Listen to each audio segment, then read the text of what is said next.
ये मीडिया वाले जरा सेट कर कर बैठ जाओ भैया।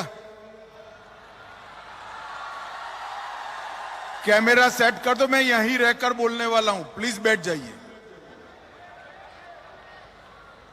मेरे साथ बोलिए, भारत माता की। क्यों भाई, महारानी दुर्गावती की जन्मभूमि में आवाज ऐसी चलेगी क्या? मेरे साथ दोनों हाथ उठाइए, उठाइए दोनों हाथ। कमल फूल की सरकार बनाने का संकल्प की मुट्ठी भींचिए और प्रचंड आवाज से बोलिए, भारत माता की, भारत माता की। मंच पर उपस्थित पिछले 20 साल से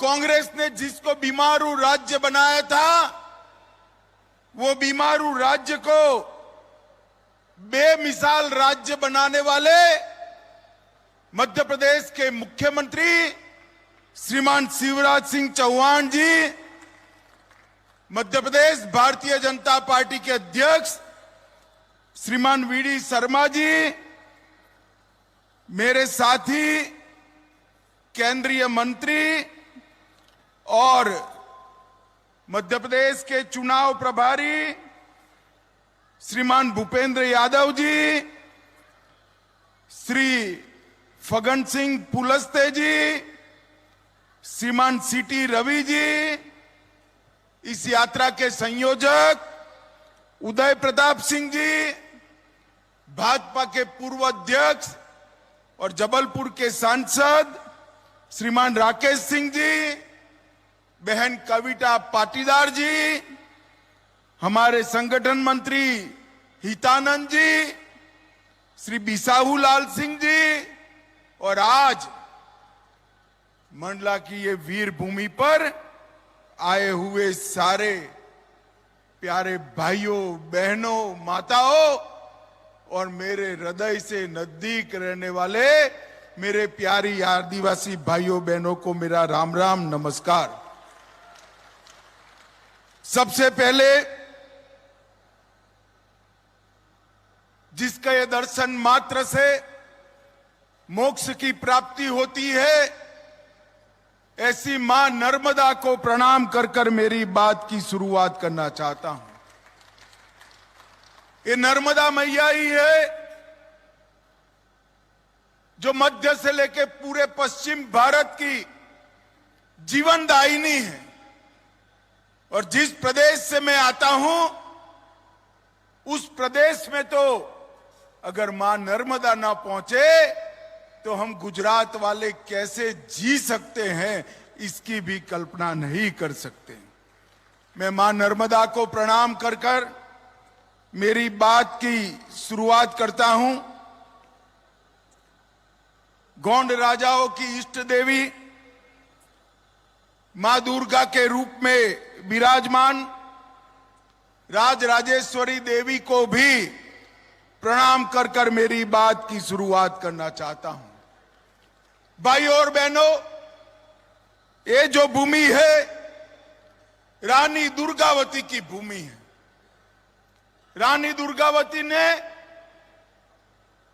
सैकड़ों हजारों सालों तक हम मिसाल दे पाए इस प्रकार की वीरता और देशभक्ति का प्रदर्शन किया और अपना जीवन बलिदान कर कर देश के हजारों साल के इतिहास में अपना नाम स्वर्णिम अक्षरों से लिखा गया। वो रानी दुर्गावती जी को मैं बहुत सम्मान के साथ स्मरण करता हूं और मेरे जैसे हजारों कार्यकर्ताओं को बचपन से जिनसे प्रेरणा मिली है, वो रघुनाथ शाह और शंकर शाह को भी मनपूर्वक श्रद्धांजलि देकर मेरी बात की शुरुआत करना चाहता हूं। मित्रों, रघुनाथ शाह और शंकर शाह का बलिदान न केवल मध्य प्रदेश, न केवल जबलपुर मंडला, समग्र देश के युवाओं के लिए प्रेरणा का स्रोत है। सन 57 की क्रांति में अच्छे अच्छे राजों रजवाड़ों ने अंग्रेजों के साथ समाधान किया, तब ये बाप बेटे ने देश को आजाद करने के लिए अपनी मशाल ऊपर की और छाती पर तोप के गोले को झीलते हुए अपने आप को देश के लिए बलिदान कर दिया। मैं शिवराज जी का बहुत बहुत अभिनंदन करना चाहता हूं। मैं आया था जबलपुर में और एक भव्य स्मारक रघुनाथ और शंकर शाह का बनाया गया है, इसकी शुरुआत हुई है। आप सभी लोग मध्य प्रदेश सरकार और मुख्यमंत्री मध्य प्रदेश श्रीमान शिवराज जी को बड़ी जोर से ताली लगाकर इसके लिए इनका अभिनंदन करिए। अभी अभी मंडला जिले को पूर्ण रूप से फंक्शनल साक्षर जिला घोषित किया गया है। ये आदिवासी बहुल इलाके में साक्षरता का जो अभियान शिवराज जी ने चलाया है, उसको भी मैं बहुत बहुत अभिनंदन करना चाहता हूं। भाइयों और बहनों, आज मैं जिस क्षेत्र से आया हूं उस क्षेत्र में ज्यादातर मेरे आदिवासी भाई बहन रहते हैं। हम आपके आशीर्वाद मांगने आए हैं। मध्य प्रदेश को बीमारू राज्य बनाकर ये श्रीमान बंटाधार छोड़कर गए थे। दिग्विजय की सरकार को याद करिए। भ्रष्टाचार, लूट खसोट, गड्ढे से भरे हुए रोड, पानी बगैर के किसान के खेत, बिजली बगैर की घर का गरीब का घर और महिलाओं की सुरक्षा का नामो निशान नहीं था। ये 20 साल में भारतीय जनता पार्टी के 3 मुख्यमंत्रियों ने और विशेषकर हमारे शिवराज सिंह चौहान ने इसको बेमिसाल प्रदेश बनाकर आगे बढ़ाने का काम किया है। मध्य प्रदेश ऐसे राज्यों में सबसे पहला राज्य है जिसने मेरे आदिवासी भाइयों बहनों के लिए पेशा के कानून को जमीन पर उतारने का काम किया है। वो मध्य प्रदेश राज्य। भाइयों और बहनों, मैं आया था मध्य प्रदेश में, बहुत बड़ा आदिवासी सम्मेलन था। शिवराज जी ने हमेशा की तरह धड़ाधड़ 17 घोषणाएं कर दी। बैठकर मैंने पूछा, शिवराज जी ये पूरा भी होगा या नहीं होगा? मगर मैं आज ही सुबह इनसे बात किया, उन्होंने जो घोषणाएं की थी सारी की सारी 2 साल के अंदर समाप्त कर दी है। आदिवासी कल्याण के लिए मध्य प्रदेश सरकार ने एक नए प्रकार का रास्ता देश भर के राज्यों के लिए प्रशस्त किया है। माताओं, भाइयों, बहनों, मैं आज मध्य प्रदेश के पूरे आदिवासी समाज के भाइयों बहनों को कहने आया हूं। यूपीए की सरकार थी, कांग्रेस की सरकार थी, कमलनाथ और बंटाधार की केंद्र में सरकार थी। मनमोहन सिंह ने एक स्टेटमेंट किया, वो प्रधानमंत्री थे, उन्होंने एक स्टेटमेंट किया। क्या स्टेटमेंट किया? उन्होंने कहा देश की तिजोरी पर सबसे पहला अधिकार अल्पसंख्यकों का है।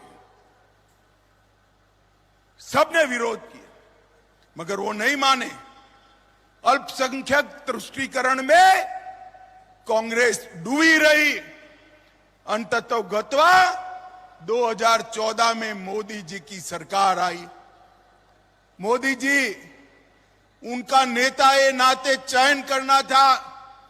संसद में जा रहे थे, संसद की भूमि को प्रणाम किया, मत्था टेका, संसद में गए और उन्होंने सारे सांसदों को भाषण दिया कि मेरी सरकार आदिवासियों की सरकार है, दलितों की सरकार है, पिछड़ों की सरकार है और गरीबों की सरकार। तो मेरे भाइयों बहनों, आपको चयन करना है दो विचारधाराओं के बीच में। एक और कांग्रेस पार्टी कहती है देश के खजाने पर अल्पसंख्यकों का पहला अधिकार है, और दूसरी ओर देश के प्रधानमंत्री और भाजपा के नेता नरेंद्र मोदी जी कहते हैं देश के खजाने पर मेरे आदिवासी भाई बहन और गरीबों का अधिकार है, अधिकार है। भाई और बहनों, और ये कोई नेता के सिर्फ शब्द नहीं थे। 2014 में मोदी जी बोले मैं 23 में आपके सामने आया हूं, ये 9 साल में देश के गरीबों के लिए और आदिवासियों के लिए मोदी जी ने ढेर सारे बदलाव किए। कांग्रेस पार्टी नारा देती थी जल, जंगल और जमीन की रक्षा करेंगे, उन्होंने तो नहीं की। मोदी जी ने जल, जंगल और जमीन के साथ सुरक्षा, सम्मान और समावेशी विकास को जोड़कर आदिवासी कल्याण का एक अगल आदिवासी मंत्रालय बनाया। तो भाजपा के प्रधानमंत्री अटल जी ने बनाया। मोदी जी ने 2 वर्षों में मात्रा के दोष के कारण छूटी हुई 23 जातियों को फिर से आदिवासी जातियों में ऐड किया और भगवान बिरसा मुंडा की जयंती को जनजाति गौरव दिवस मनाकर पूरे देश में आदिवासियों का सम्मान करने का काम नरेंद्र मोदी जी ने किया।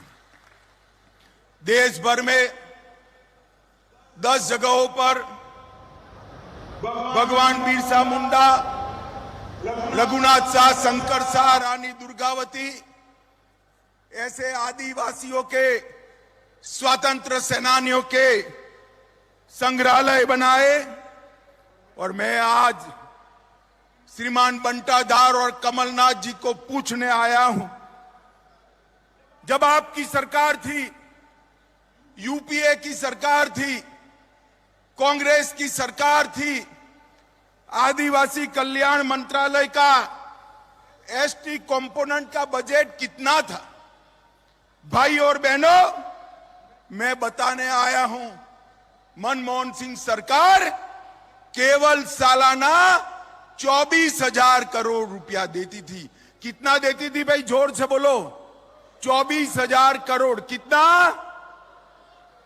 और मोदी जी ने 24,000 करोड़ से बढ़ाकर 1,19,000 करोड़ रुपए का बजट आदिवासी भाइयों के लिए किया। 287 करोड़ रुपया एकलव्य स्कूल के लिए खर्च करना शुरू किया।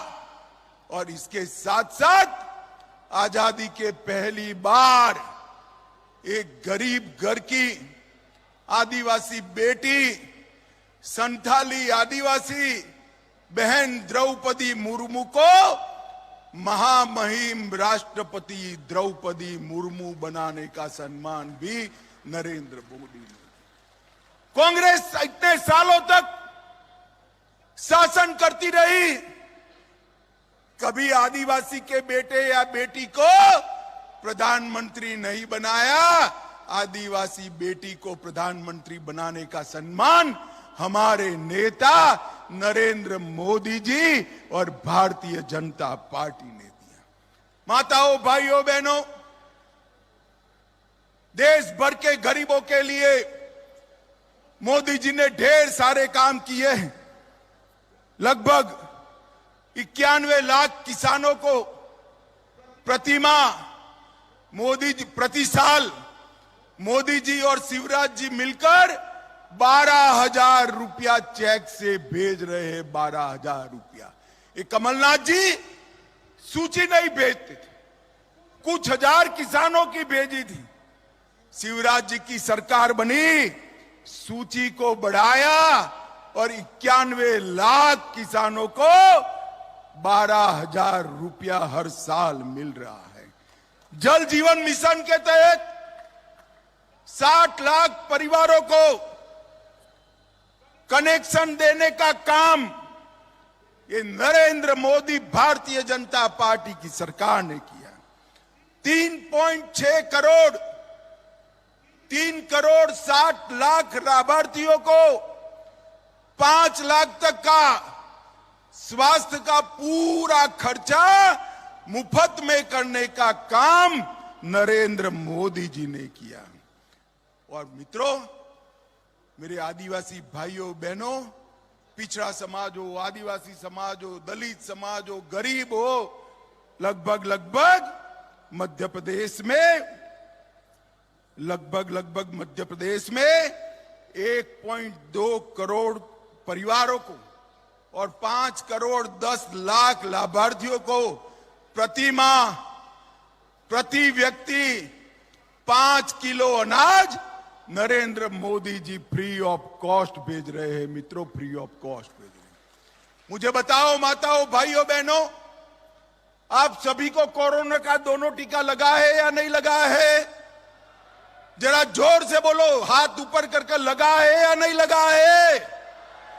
4 आना भी देना पड़ा है क्या? मोदी जी ने 130 करोड़ की जनता को और विशेषकर 60 करोड़ गरीबों को कोरोना का दोनों टीका लगाकर कोरोना से सुरक्षित करने का काम नरेंद्र मोदी जी ने किया है। भाइयों और बहनों, 10 लाख से ज्यादा माताओं को गैस का सिलेंडर दिया और प्रधानमंत्री आवास के तहत 42 लाख गरीबों को घर बनाने का काम नरेंद्र मोदी सरकार ने किया है। शिवराज जी और नरेंद्र मोदी जी ने मिलकर 1 करोड़ 36 लाख गरीबों को गरीबी रेखा से ऊपर लाने का काम मध्य प्रदेश और भारत सरकार ने किया था। और ये बीमारू कहे जाने वाले प्रदेश के अंदर इसको बेमिसाल प्रदेश बनाने का काम ये भारतीय जनता पार्टी ने किया है। भाइयों और बहनों, आपके आशीर्वाद के साथ ये आशीर्वाद जन आशीर्वाद यात्रा यहां से चालू होगी। ऐसी 5 यात्राएं निकलेगी, 10,600 किलोमीटर घूमेगी, हर विधानसभा में जाएगी और 210 विधानसभाओं में घूमकर भोपाल में मोदी जी की अध्यक्षता में समापन होगा। और मैं आज दावे से कहने आया हूं, बंटाधार जी, दिग्विजय सिंह जी, आप और कमलनाथ, आप और करप्शन नाथ दोनों सुन लो, जब 25 सितंबर को ये हमारी जन आशीर्वाद यात्रा समाप्त होगी, उसी दिन तय हो जाएगा कि मध्य प्रदेश में अगली बार 150 सीटों के साथ फिर से एक बार भारतीय जनता पार्टी की सरकार बननी है। मध्य प्रदेश की जनता आशीर्वाद लेने के लिए रोड पर निकल रही है। मैंने 3 दिन की यात्रा का हेलीकॉप्टर में शिवराज जी को रिपोर्ट पूछा। हजारों लोग यात्रा को स्वागत में उमड़ रहे, विशेषकर मेरे गरीब परिवार के लोग, चाहे आदिवासी हो, चाहे दलित हो, चाहे पिछड़ा समाज के लोग हो। मोदी जी को आशीर्वाद रहे। भाजपा की सरकारें गांव गरीब की सरकारें, महिला उत्थान की सरकारें, बेटियों को आगे बढ़ाने वाली सरकार है। अभी तो शिवराज जी ने लाडली बहनाओं को रक्षाबंधन के दिन खुश कर दिया और मन से आशीर्वाद दे रही है। युवाओं का विकास करने वाली ये सरकारें हैं। और विश्व में भारत की छवि सुधारने वाली सरकार है। मित्रों, कांग्रेस की सरकार थी, आए दिन आतंकवादी हमले होते थे या नहीं होते थे? जोर से बोलो जरा, होते थे या नहीं होते थे?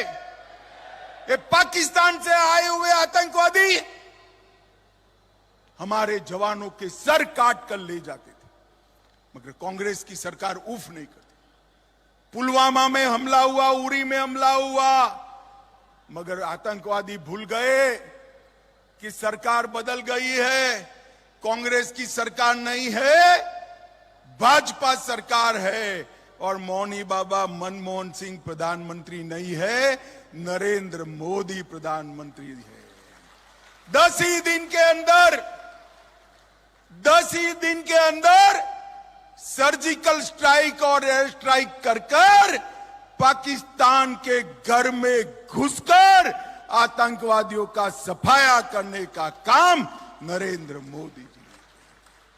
माताओं, भाई और बहनों, मोदी जी ने समग्र दुनिया के अंदर एक संदेश भेजा कि भारत की सीमा और भारत की सेना इसके साथ छेड़खानी नहीं करते हैं, वरना परिणाम भुगतने पड़ते हैं। मोदी जी ने भारत को सुरक्षित किया, मोदी जी ने भारत को आत्मनिर्भर बनाया। 11 नंबर का अर्थतंत्र छोड़कर गए थे अर्थशास्त्री मनमोहन सिंह, मोदी जी ने उसको 5वें नंबर पर लाने का काम किया और भारत में चहु और विकास का काम किया। G20 है कुछ दिनों के बाद, आज G20 की अध्यक्षता भारत कर रहा है। समग्र दुनिया भारत के विकास, संस्कृति और भाषाओं को जान रहा है और भूरी भूरी प्रशंसा कर रही है। और इसलिए दुनिया के सबसे ज्यादा नागरिक सम्मान अगर किसी को मिले हैं तो जोर से ताली बजाना हमारे नेता नरेंद्र मोदी जी को मिले हैं, नरेंद्र मोदी। मगर भाई और बहनों, ये सम्मान जो मोदी जी को मिले हैं वो नरेंद्र मोदी जी का सम्मान नहीं है, भारतीय जनता पार्टी का सम्मान नहीं है। ये सम्मान जो मिले हैं मध्य प्रदेश की 6 करोड़ की जनता और देश की 130 करोड़ की जनता का सम्मान है। सम्मान भाई और बहनों, आप लोगों ने कमलनाथ की सरकार यहां देखी है। 51 से ज्यादा गरीब कल्याण की योजनाओं को एक करप्शन नाथ ने बंद कर दिया था। सीएमओ मनी कलेक्शन का ऑफिस बन गया था। कांग्रेस की working committee corruption working committee बन गई थी और 800 से ज्यादा ट्रांसफर हो गए थे। इस्तीफे के 15 मिनट पहले 63,000 करोड़ का मोबाइल घोटाला, 350 करोड़ का मोजरबेर घोटाला, 2400 करोड़ का अगस्ता वेस्टलैंड घोटाला, 600 करोड़ का इफ्को घोटाला, 25,000 करोड़ कर्ज माफी का वादा न निभाना और 11,878 करोड़ का किसानों का गेहूं का बोनस खा जाना। मित्रों, एक कमलनाथ सरकार ने भ्रष्टाचार के सारे रिकॉर्ड तोड़े और मोदी जी ने, शिवराज जी ने मध्य प्रदेश को विकसित राज्य बनाने का काम किया है। भाइयों और बहनों, आने वाले दिनों में आपको ये तय करना है कि अल्पसंख्यकों का तुष्टीकरण करने वाली कांग्रेस चाहिए या आदिवासी, दलित और पिछड़ों का सम्मान करने वाली भारतीय जनता पार्टी चाहिए। आपको तय करना है गरीबों के लिए योजना लाने वाली भारतीय जनता पार्टी की सरकार चाहिए या करप्शन करने वाली करप्शन नाथ की सरकार चाहिए। आपको तय करना है कि बंटाधार और करप्शन नाथ के नेतृत्व में सरकार बनानी है या मोदी जी के नेतृत्व में डबल इंजन सरकार बनाकर मध्य प्रदेश को आगे ले जाना है। भाई और बहनों, माताओं, आज मैं आपको करबद्ध निवेदन करने आया हूं कि हमारे कार्यकर्ता आपके पास आएंगे, घर घर, गांव गांव, गली गली आएंगे, आपसे करबद्ध प्रार्थना करेंगे। आपने 14 में मोदी जी को जिताया, 19 में मोदी जी को जिताया, 24 में फिर से प्रधानमंत्री बनाना है या नहीं बनाना है? जोर से बोलो, 24 में फिर से मोदी जी को प्रधानमंत्री बनाना है या नहीं बनाना है? मध्य प्रदेश की सारी सीटें मोदी जी की झोली में डालनी है या नहीं डालनी है? तो उसके पहले 23 में फिर से नरेंद्र मोदी जी के नेतृत्व में डबल इंजन सरकार मध्य प्रदेश में बनानी पड़ेगी। मुझे बताओ मंडला वालों, पूरे क्षेत्र में भारतीय जनता पार्टी का समर्थन आप करेंगे? भाई जोर से हाथ उठाकर बोलो, करेंगे? कमल के निशान पर बटन दबाएंगे? 150 से ज्यादा सीटों के साथ पूर्ण बहुमत की भाजपा सरकार बनाएंगे? तो मेरे साथ दोनों हाथ उठाओ, उठाइए दोनों हाथ, विजय के संकल्प की मुट्ठी बींचे और प्रचंड आवाज से बोलिए, भारत माता की, भारत माता की, वंदे वंदे वंदे। बहुत बहुत धन्यवाद आदरणीय गृह मंत्री अमित शाह जी,